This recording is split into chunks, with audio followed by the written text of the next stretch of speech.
महंगाई बड़ी ज़ोर की हो गई, गरीब आदमी की आजमाइश बढ़ गई। हमेशा महंगाई से गरीब लोग मुतासिर होते हैं। अमीरों की तो चीज़ें महंगी हो जाती हैं, वो तो सिंगल उन्होंने जमा की होती हैं, महंगी होती हैं तो डबल में बेचते हैं। गरीब पिसता है। लेकिन दुख की बात यह है कि हम एक दूसरे का साथ नहीं देते। मकरूज ज़हनी अजियत का शिकार है। 3 दिन है ना ईद के, तो एक जोड़े से भी गुजारे जा सकते हैं। हमने इस ईद पे कोशिश करनी है कि हमारी गली में, हमारे मोहल्ले में, हमारे दाएं बाएं थोड़ा सफ़र करें, बच्चों को देखें, सरकारी स्कूल से निकलते बच्चों को देखें, मसाजिद मदारस से निकलते बच्चों को देखें। हम ना एक एक दो दो का साथ दें। ये जितनी सियासी जमातें काम कर रही हैं, जिनकी हुकूमत थी, जिनकी है, पता नहीं कल किसकी आएगी। मैं तो ज़ाती तौर पर इनसे पूरा मायूस हूँ। मुझे तो नहीं लगता कि जितने लोग आज तक हुकूमत कर चुके हैं, बार बार आते हैं या पिछली हुकूमत गई है, इनके पास कोई प्लान ही नहीं है। कि तो बेचारे एक दूसरे की टांगें खींचने के अलावा ना कुछ कर सके हैं, ना उम्मीद है कुछ करेंगे। लेकिन गरीब की तकलीफ़ बढ़ गई है। मेरे पास 20 लोग आते हैं, आते तो वो दुआ का कहने हैं, आते तो सिर्फ ये बताने हैं कि इस मुश्किल में हूँ, दुआ करना। लेकिन दोस्तों, लोगों की बातें सुन के बड़ी तकलीफ़ होती है। हम क्या किसी की मदद कर सकते हैं? हमारे लिए तो मदारस चलाने मुश्किल हैं, लेकिन लोग अजियत का शिकार हैं। ज़हनी कर्ब के नीचे लोग आ गए। इतनी बड़ी अजियतें खड़ी कर दी गई हैं। थोड़ा थोड़ा देखो, 2 का खाना 3 भी तो खा ही सकते हैं ना, 3 का खाना 4 भी तो खा ही सकते हैं ना। मेरे महबूब ने हमें ये नहीं कहा था ज़्यादा गोश्त पकाना, बल्कि रसूल पाक ने तो रंग ही बड़ा सादा दिया है। करीम ने फरमाया, आयशा शोरबा ज़रा ज़्यादा कर लो, पड़ोसियों को भी सालन दे देंगे। थोड़ा शोरबा ज़्यादा कर लो, इसी को बढ़ा लो, थोड़ा शोरबा बढ़ा लें, थोड़ा थोड़ा एक दूसरे की मदद करें, दस्त शफ़क़त रखें। गलियों में सुनसान लोग, अब तो लोग एक दूसरे से दुख भी नहीं कहते, वो कहते हैं देना किसी ने है कुछ नहीं, और तमाशा अलग से बन जाएगा। दोस्तों, हमने खुद एक दूसरे का हाथ बटाना है। जो लोग साहिब सरवत हैं, देखो, एक ही बाप की औलाद होती है, एक को अल्लाह बड़ा नवाज देता है, 2-3 कमज़ोर रह जाते हैं। उसको चाहिए वो दूसरों पे दस्ते शफ़क़त रखे। एक गली में सारे लोग एक ही कबीले के, एक ही इलाके के, एक आगे निकल गया है, उसे चाहिए वो दूसरों का ख्याल करे। ये ज़रूरी नहीं कि सामने वाला आपका शुक्रिया भी अदा करे। हज़रत आयशा सिद्दीक़ा रज़ी अल्लाह तआला अन्हा, अम्मा जी एक कनीज़ रखी हुई थी, हज़रत उस्मान गनी ने दी थी कि आपकी खिदमत करेंगी। तो वो कनीज़ कहती है कि अम्मा जी तो मेरी भी रोटियां पका देती थी, वो तो मेरे लिए भी खाने का अहतमाम कर देती थी। लेकिन कोई दरवाज़े पे अगर मांगने आता तो हज़रत आयशा सिद्दीक़ा मुझे कहती इसे खैरात दे आओ। तो मैं कहती अम्मा जी ये काम तो लोग दौड़ के करते हैं और आप ये मुझे कह रही हैं मैं कर दूं? तो हज़रत आयशा फरमाती जब कोई बंदा किसी को देता है तो वो शुक्रिया अदा करता है। मैं चाहती हूँ वो शुक्रिया भी तेरा ही अदा कर जाए, मैंने जो अजर लेना है वो रब की बारगाह से लेना है। तो हमारे यहाँ कुछ लोग समझते हैं कि सखावत सिर्फ रमज़ान में ही करनी है, और रमज़ान में सवाब ज़्यादा है, वरना राशन वंडन वाले और लोग को ईदों बाद भी भूख लग दीजिए, ईद के बाद भी उसी तरह ही गरीब के साथ पेट होता है, लेकिन तवज्जो नहीं। इल्म का लुग़वी माना जानने के होते हैं। इल्म हासिल किया जाता है किसी चीज़ की मारिफत को हासिल करने के लिए। जब हम कोई इल्म हासिल करते हैं तो हम ये चाहते हैं कि हमें उस चीज़ के नफ़ा और नुकसान का पता चल जाए। और जब हम दीनी इल्म हासिल करते हैं तो उसका मकसद ये होता है कि हमें रज़ाइल और खसाइल इन दोनों की खबर हो जाए। खैर क्या है, शर क्या है, उसमें तमीज़ का मलका हमें नसीब हो जाए। अच्छाई और बुराई खुलकर हमारे सामने वाज़े हो जाए, ये मकसूद होता है इल्म से। इल्म से, तालीम से मकसद ज़्यादा बातें करना नहीं होता। एक आदमी बहुत ज़्यादा बातें करता है तो शायद बड़ा आलिम है, एक शख्स बहुत ज़्यादा गुफ्तगू करता है तो उसके पास मालूमात ज़्यादा, ऐसा नहीं। बल्कि हज़रत अब्दुल्लाह इब्न मसूद रज़ी अल्लाह तआला अन्हु से जब किसी ने पूछा था कि बड़ा आलिम कौन होता है, तो आप फरमाने लगे जो रब से ज़्यादा डरे वो बड़ा आलिम है। और दलील उन्होंने ये दी कि अल्लाह करीम ने कुरान मजीद में फ़रमाया है कि इन्नमा यख्शल्लाह मिन इबादिहिल उलमा, अल्लाह के बंदों में से जो आलिम हैं वो रब से डरते हैं। तो दीनी तालीम, उसकी मालूमात हासिल करने की कोशिश करें, सही करें। कुरान मजीद की एक आयत करीमा का कुछ हिस्सा जो मैंने तिलावत किया, उसमें अल्लाह करीम ने फ़रमाया अपने महबूब से, कहा वकुर रब्बि ज़िदनी इल्मा, ए महबूब आप मेरी बारगाह में ये दुआ मांगें, आप ये अर्ज़ करें कि ए रब मेरे इल्म में इजाफ़ा कर दे, ए मालिक मेरे इल्म में इजाफ़ा कर दे। बहुत सारी चीज़ें ऐसी होती हैं जिनकी ज़्यादती ठीक नहीं होती, वो ज़्यादा हो जाए तो नुकसान करती हैं। लेकिन इल्म एक ऐसी चीज़ है कि जिसके बारे में रब करीम ने कहा कि महबूब आप दुआ मांगें कि आपको ज़्यादा इल्म दिया जाए। और फिर इल्म एक ऐसी चीज़ है कि कोई भी आदमी ये दावा ना करे कि मैंने अब बड़ा हासिल कर लिया है, मेरी अब तकमील हो गई है, मैं अब मुकम्मल हो गया हूँ। जिनको अल्लाह ने गैब के ख़जानों की कुंजियाँ दी हैं ना, उनसे भी रब करीम ने कहा है कि महबूब आप दुआ करें कि मालिक मेरे इल्म में इजाफ़ा कर दे। तो जब वहाँ तक ये बात है तो फिर आम आदमी को भी चाहिए कि वो अपनी मालूमात में इजाफे का शौक़ पैदा करे। और तीसरी बात ये कि जो हुजूर के इल्म शरीफ पर बात करते हैं वो भी इस आयत से सीखें कि हुजूर का इल्म तो हर रोज़ रब उसमें इजाफा फरमा रहा है, तो हर रोज़ इजाफा हो रहा है। वलल आखिरतु खैरुल लका मिनल ऊला, हर रोज़ तरक्की हो रही है हुजूर के इल्म शरीफ की भी। तो हमारे यहाँ ज़्यादातर लोग बात इसलिए सीखते हैं कि मैं कोई कहीं से मसला सीखूँगा फिर जाके अपनी मस्जिद के इमाम को तंग करूँगा कि वहाँ तो मैं ये सुन के आया हूँ तो यहाँ ये काम क्यों नहीं होता। मैं कोई बात सीखूँगा तो फिर मैं उससे बहस का दरवाज़ा खोलूँगा। इल्म का मतलब ही अपने आप को संवारना है। मालूमात हासिल करने का मतलब ये कि आपके अमल में पुख्तगी आए, आपके किरदार में पुख्तगी आए, आपने जो सीखा है आप उसके मुताबिक अपने आप को ढालें। मुस्लिम शरीफ में मौजूद है, नबी पाक सल्लल्लाहु अलैहि वसल्लम ने दुआ मांगी है, ए अल्लाह मैं उस इल्म से तेरी पनाह मांगता हूँ जो इल्म तो हो पर नफ़े वाला ना हो। जिस बंदे के इल्म ने उसे नफ़ा नहीं दिया, वो कुछ सीख नहीं सका उससे, तो उसका इल्म किसी को क्या नफ़ा देगा। जब खुद से उसने, और सूफिया किराम तो फरमाते हैं कि जो लोग बड़ी मालूमात हासिल कर लें, बड़ी बातें सीख लें, पंचायत में किसी को बोलने ना दें, घर में किसी को बोलने ना दें। बहुत सारे लोग तो उलमा को भी मशवरा देते हैं, बड़ी बातें करे, लेकिन अमल के लिहाज से बंदा ज़ीरो हो तो अहले दिल फरमाते हैं उसकी सोबत से बचो। उसे बड़ा पता है, बड़ी बातें आती हैं, बड़ी बातें आती हैं, बड़ी बातें करता है, लेकिन गुफ्तगू की हद तक तो बहुत बड़ा है, अमल के मामले में सिफर है। बहुत सारे लोग मस्जिद के उजरे में मीटिंग हो रही होती है और वो लंबी लंबी दलीलें और मशवरे दे रहे होते हैं, नमाज का टाइम आ जाए तो उठ के चले जाते हैं, कहते हैं मैं अपने महल्ले दी मसीतें पढ़नी। कईयों को काम याद आ जाता है। फरमाया कि शख्स के पास मालूमात बड़ी हों लेकिन अमल के मामले में बंदा ज़ीरो हो तो उसे बचना क्यों? इसलिए कि अगर पढ़ा लिखा आदमी बेअमल हो ना तो वो अपनी बेअमली पर भी दलीलें पेश करता है। वो कहता है मैं ये काम नहीं करता तो ये मेरे पास दलील है। वो तो बेअमली को भी मुज़य्यन कर देगा माज़अल्लाह। तो दीनी तालीम एक तो हासिल इसलिए करें कि हमने अपने आप को संवारना है, और दूसरा इल्म का शौक़ तबीयत में हो। देखे ना, अल्लाह के हबीब सल्लल्लाहु अलैहि वसल्लम ने फरमाया है कि जो इल्म के रास्ते पे चल पड़ा वो जन्नत के रास्ते पे चल पड़ा है। जुमों में, महफिलों में कानों के जायके के लिए ना आए, इसलिए आएँ कि मेरे इल्म में, मेरे अमल में ये कोई इजाफे की बात बनेगी, मैं कोई नसीहत हासिल करूँगा तो मेरे दिल का जंग उतरेगा।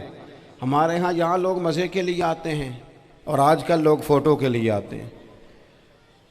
इन दो कामों से निकल कर खालिस इस्लाह की नीयत से इल्म का शौक़, हमारे यहाँ तेज़ी से एक हरकत की गई, उलमा का वक़ार ख़राब किया गया और लोगों को दीनी उलूम से दूर किया गया। और इसमें बाज़ बेचारे वाइज़ीन और खुतबा ने भी किरदार अदा किया जब जाली पीर की तारीफ़ें खोल के की, और उसे पता नहीं कहाँ तक ये स्टेज होते हैं ना, इनमें कोई बंदा अच्छा लगे भी तो उसके लिए दुआ करनी चाहिए, तारीफ़ें नहीं करनी चाहिए। तारीफ़ें उसका कोई फ़ायदा नहीं है, उसको, उस बंदे को तो दुआ का फ़ायदा है। अगर आपको अच्छा लग रहा है तो उसे दुआ दें, उससे ज़्यादा कुछ नहीं करें। और हमारे यहाँ जनाब वो नकीबे महफिल बेचारे की शामत आ जाती है अगर तारीफ़ें थोड़ी करे तो, कहते हैं इन्हों तो ना ही नहीं लेना होता। वो भाई इसके नाम लेने से आपका कद ऊंचा होता है। तो इल्म और आलिम, इन दोनों चीज़ों से कौम को दूर किया गया। दीनी तालीमात का फुकदान है। जो मैट्रिक तक लोग 60-70 किताबें पढ़ जाते हैं उन्हें भी कुरान पाक ठीक से नहीं पढ़ना आता, दूर किया गया। आप मुझे बताइए, चलें एक मस्जिद ही आप देख लें, उस मस्जिद के अंदर अगर एक तरफ एक आलिम दीन मिशकात शरीफ खोल के बैठे हों, हदीस पाक का दर्स हो रहा है, या बाहर शरीयत खोल के बैठे हैं, फ़िकी मसाइल बयान किए, और उसी मस्जिद में एक बाबा जी जुब्बा पहन के तगड़ा सा बड़ी सी पगड़ी बांध के और 500 दाने वाली तस्बीह लेके बैठे हैं। अब एक बंदा अंदर आता है तो वो किधर जाएगा, आलिम की तरफ के बाबा जी की तरफ? वो क्यों जा रहा है भला बाबा जी की तरफ? वो इसलिए कि हमने उसे ये बताया ही नहीं कि जिस तरह सुभान अल्लाह सुभान अल्लाह सुभान अल्लाह पढ़ना इबादत है ना, इसी तरह दाराबा पढ़ना भी इबादत है। उसे हमने बताया नहीं कि जब तक इल्म के रास्ते में रहना भी इबादत है, जब तक उसे ये समझ नहीं ना आएगी कि जिस तरह वज़ाइफ की किताब पढ़ना इबादत है, इसी तरह मिशकात शरीफ पढ़ना भी इबादत है, हदीस बुखारी का दर्स लेना भी इबादत है, मुस्लिम शरीफ की अहादीस पर अपने असातिज़ा से बैठकर दुरूस पाना भी इबादत। जब तक ये पूरा मिजाज देखे ना, नबी पाक सल्लल्लाहु अलैहि वसल्लम ने फरमाया रात की एक घड़ी भर दीन सीख लेना सारी रात नफल पढ़ने से बेहतर है। अब हमें समझना चाहिए कि किताब पढ़ के भी बंदा रब रसूल तक पहुंच सकता है। किताब व सुन्नत रास्ता आसान करते हैं, लेकिन हमारे यहाँ क्या मिजाज दिया गया है, बाबा जी के पास चलो, ज़रूर जाएं बाबा जी अगर नेक हैं तो मना कोई नहीं कर रहा, लेकिन जो सोच हमें हुजूर ने दी है हमने उसी की सोच के मुताबिक अपने मामलात को तरतीब देना है ना। अब एक बात मैंने आपसे पूछी और आपने कहा कौम सारी बाबा जी की तरफ जाएगी। हदीस पाक किस तरह है, अल्लाह के महबूब मस्जिद शरीफ में तशरीफ़ लाए, दोनों जानिब लोगों के हलके बने हुए हैं, लोग बैठे हुए हैं, एक हलके में लोग अल्लाह की याद कर रहे हैं, जिक्र हो रहा है, एक हलके में बैठ के एक आलिम किताब व सुन्नत का दर्स दे रहे हैं, एक सिहाबी और बाकी सुन रहे हैं। ख़ास तवज्जो करें नौजवान मेरी बात पर, रसूल करीम सल्लल्लाहु अलैहि वसल्लम दोनों के बीच खड़े हो गए और करीम ने फरमाया दोनों महफिलें खैर की हैं, दोनों ही हलके खैर के हैं। और फिर हुजूर फरमाने लगे मुझे चूंकि रब ने उस्ताद बना के भेजा है, मैं चूंकि मुअल्लिम बन के आया हूँ, यतलु अलैकुम आयातिना व युज़क्कीकुम, मैं चूंकि किताब व सुन्नत की तालीम के लिए आया हूँ। ये लफ्ज़ कहते कहते हुजूर उस जमात में बैठ गए जो दीन पढ़ और पढ़ा रही थी। हुजूर वहाँ बैठे जहाँ बात दीन की हो रही, जहाँ लोगों को अल्लाह रसूल की बात बताई जा रही। तो जुमे में वक्त पे आएँ, अपनी दीनी मालूमात मजबूत करें और अपने लिए मजबूत करें। मैं आपको बड़े दर्द से ये बात अर्ज करता हूँ, अगर दिन में 100 लोग मसला पूछते हैं ना शरीयत का, तो उनमें 95 लोग वो होते हैं जो तलाक का मसला पूछते हैं। वालिद साहब ने, बेटी के वालिद साहब ने 2 महीने पहले ऑर्डर दिया होता है फर्नीचर का।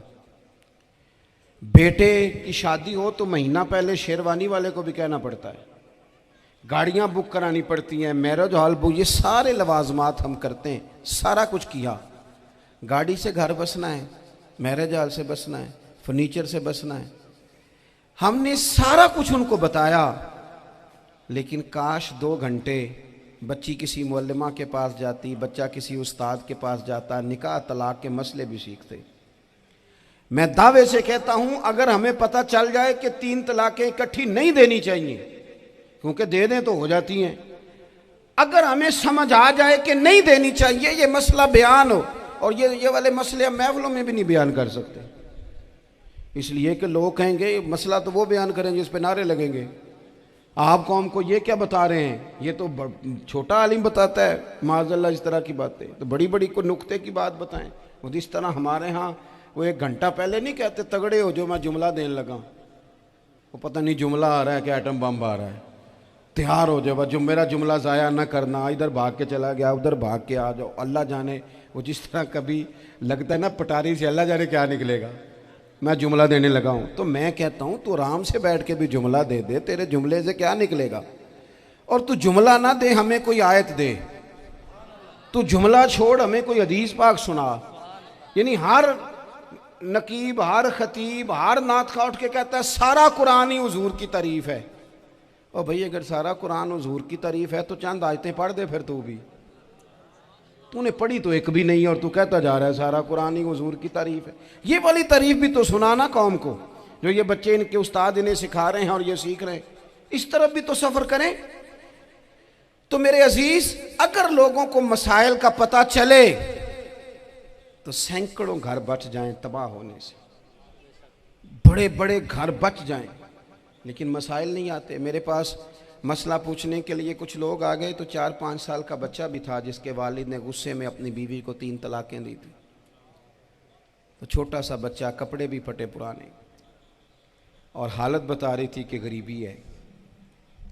तो जब मैंने मसला बताया कि 3 तलाकें हो गई हैं तो वापस जाने लगे, तो बच्चा मुझसे कहता है, देहाती आदमी, तो कहने लगा मौलवी साहब मेरी अम्मा ते नानी कहनी असन पूछ के आई आप कि हुण असीं लहदा लहदा ही रहना है। तो उस बच्चे की नौनिहाल की वो कैफियत देखी तो मैं रो पड़ा। मैंने कहा यार ये बच्चा बेचारा माँ बाप के होते हुए ये यतीमों जैसी ज़िंदगी गुजारेगा क्योंकि बाप ने तलाक दे दी।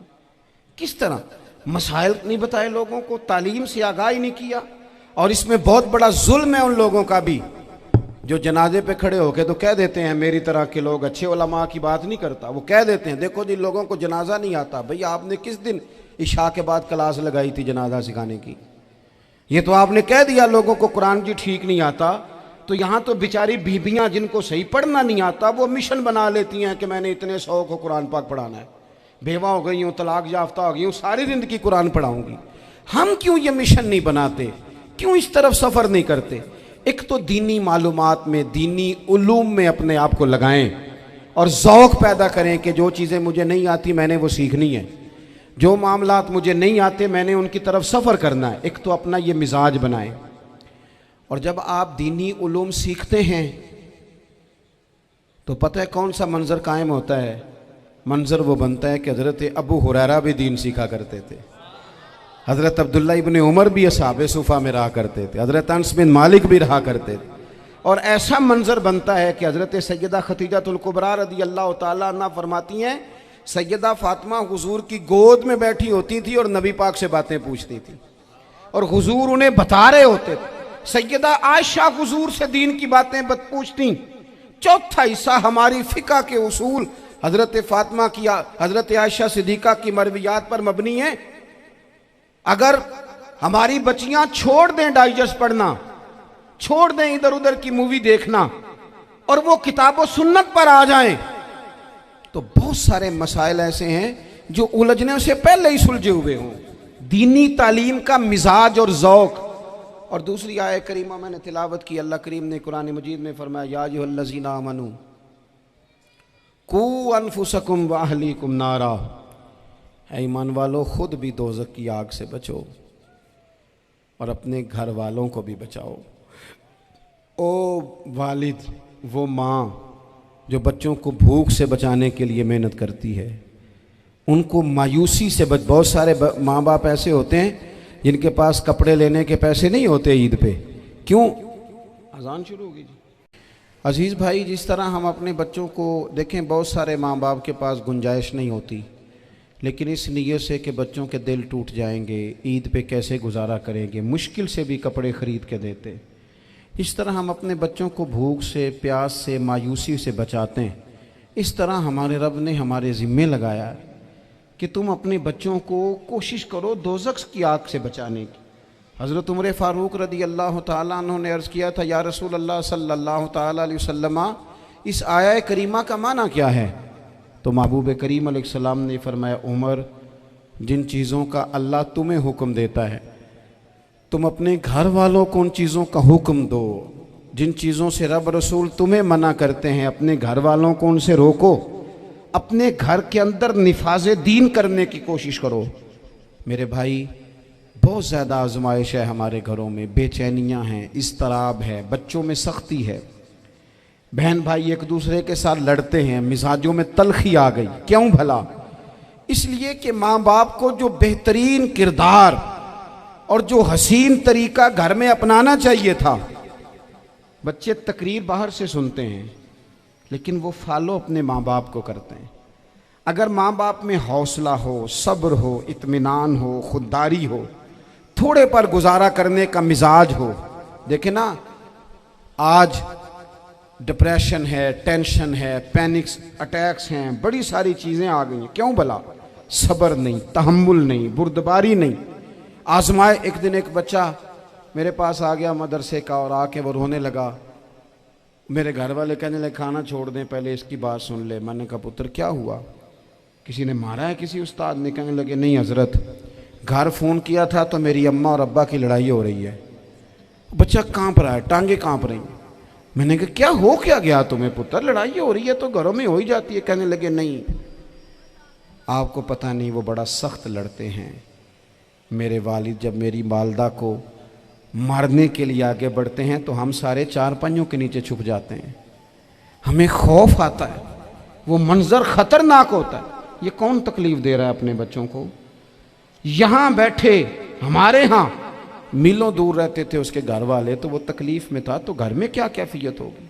अगर हौसला हो, सब्र हो, कनात हो, अल्लाह के दिए हुए थोड़े रिस्क पर हमें राजी रहना आता हो, हमारे घरों में सुकून आए, इत्मीनान आए, हम जो ज़िंदगी बड़ी खुशी खुशी गुजार सकते हैं।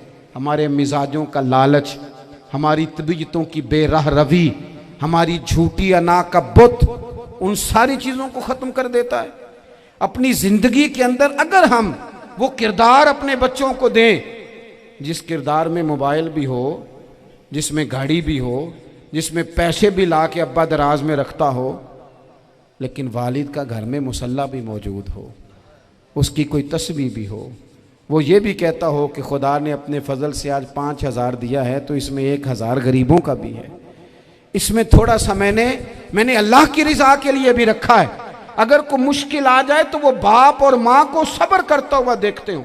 अगर एक बाप कर बात करे तो दूसरा बर्दाश्त करता हो। खुदारा अपनी औलादों को इस अजियत का शिकार न करो। अपने घरों के अंदर वो खुददारी, वो प्यार, वो वक़ार, वो मोहब्बत, वो अंदाज।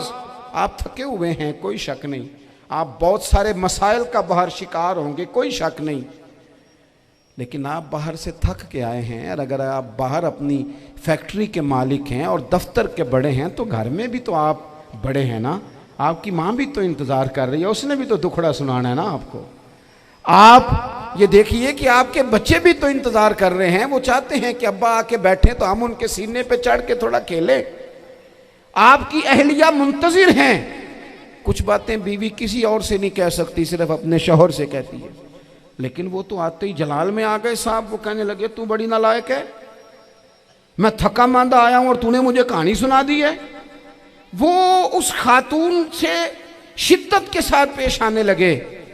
मेरे रसूल पाक की हयात नूर को देखो, हज़रत उम्मे ऐमन हुज़ूर की रज़ाई वालदा हैं, उनकी भी खिदमत हो रही है। हज़रत हलीमा सादी आ रही हैं तो खिदमत हो रही है। हज़रत अब्बास हुज़ूर के चचा हैं तो करीम फरमाते हैं मेरे चचा हैं बाप की जगह पे। हुज़ूर दोस्त अहबाब सहाबा ग़ुलामों सब के साथ प्यार कर रहे हैं। 9 अज़वाज मुतहरात हैं घर के अंदर। और कैफियत ये है कि हुज़ूर सिर्फ उनकी ज़रूरतों का ही ख्याल नहीं करते, ख्वाहिशात का ही ख्याल नहीं करते, बल्कि मेरे करीम का तरीका ये है कि कोई बंदा आज बोल क्या रहा है, वो कहाँ खड़ा है, आज उसके जुमले किस तरह के हैं, उसका लहजा किस तरह का हो गया है और उसे ठीक कैसे करना है। महबूब इसका ख्याल फरमाते, तवज्जो करते। मैं कहता हूँ कि हम सबको शौक़ आया है आराम करने का। मैं सुबह 11 बजे से पहले अपने घर से निकल आया था और ये वक्त आ गया है और रात को खुदा जाने किस वक़्त घर पहुंचना है। कई दफ़ा कैफियत ये होती है कि गाड़ी से उतरते हैं तो फिर दिल करता है कि कोई उठा के चलाए ना कभी। इसके बावजूद बहुत सारे लोग नाराज़ रहते हैं कि हमसे मिल के नहीं गए, फ़ोटो नहीं खिंचवा के गए, फलानी जगह चाय नहीं पी के गए। ये तसलसल है। लेकिन मैं जितना मर्जी थका मांदा घर जाऊंगा ना, कभी ऐसा नहीं हुआ कि मैं घर जाऊं तो बड़ी टेंशन में जाऊं। मेरी घर वाली एक दिन मुझसे कहने लगी, आपने कभी नहीं कहा कि मैं थका हुआ आया। बंदा थक भी तो जाता ही है ना, कभी कहाँ करे ना। मैंने उसे कहा पता क्यों नहीं कहता? इसलिए नहीं कहता कि मैं नहीं चाहता कि मेरे बच्चे ये कहें कि हमने दीन नहीं पढ़ना, हमारा बाप तो बड़ी मुश्किल में है। हम अपने काम के बारे में अपने घर में शिकवे करते हैं। आप किसी बच्चे से पूछ लें कौन सा काम करना है, कहता जेड़ा अब्बा जी कर दे रहे वो नहीं करना। क्यों? कि अब्बा जी हर रोज़ तो कहते हैं मैं बड़ा उलझ गया हूँ, ये काम बड़ा मुश्किल है। मैं चाहता हूँ कि मैं अपने बच्चों को ये बताऊँ कि पुत्र मैं तो जिधर जाता हूँ फूल ही फूल हैं, मैं तो जिधर से गुजरता हूँ मोहब्बत ही मोहब्बत है, मैं तो जिधर से देखता हूँ दुआएं ही मिलती हैं, ताकि उनका शौक़ पैदा हो। मेरे अजीज़, आप थोड़ा सा दिल बड़ा करें। अगर आप एक की वजह से पूरा घर सुकून में आ जाता है तो आप दिल बड़ा क्यों नहीं करते? जगह ढूंढते हैं बस मुझे कोई तंग ना करे, कोई मेरी बाप माँ बदौलत को कोई परेशान ना करे। बुखारी शरीफ सुनिए, हज़रत आयशा सिद्दीक़ा रज़ी अल्लाह ताला अन्हा बैठी हैं। हुजूर फरमाने लगे, आयशा आज एक बात ना बताऊं तुम्हें? या रसूलल्लाह बताइए। हुजूर फरमाने लगे, जब तुम मुझसे नाराज़ होती हो तब भी मुझे पता चल जाता है, और जब राज़ी होती हो फिर भी पता चल जाता है। तो हज़रत सैयद आयशा सिद्दीक़ा बात सुन के बड़ी खुश हुई। या रसूलल्लाह वो कैसे? हुजूर फरमाने लगे, कभी कभी तुम कसम उठाती हो। या रसूलल्लाह हाँ। फरमाया जब होती हो ना राज़ी खुश, तो फिर कहती हो मुझे रब्बे मोहम्मद की कसम सल्लल्लाहु अलैहि वसल्लम। फिर तुम मेरे नाम के साथ रब करीम का नाम मिला के कसम उठाती हो, रब्बे मोहम्मद की कसम। या रसूलल्लाह बिल्कुल ऐसे ही है। और फरमाया जब तुम्हारे दिल में कोई बात होती है ना, तो फिर तुम कहती हो मुझे रब्बे इब्राहीम अलैहिस्सलाम की कसम, फिर तुम रब्बे मोहम्मद नहीं कहती। ये बुखारी मुस्लिम में मौजूद है। हज़रत आयशा सिद्दीक़ा ने तो बात सुनी तो खिल गई तबीयत, कहने लगी करीम सदके जाऊं, यहाँ तक ख्याल फरमाते हो? किसके जुमले कहाँ पहुँच गए, यहाँ तक ख्याल है? फरमाया मुझे पता चल जाता है कि तुम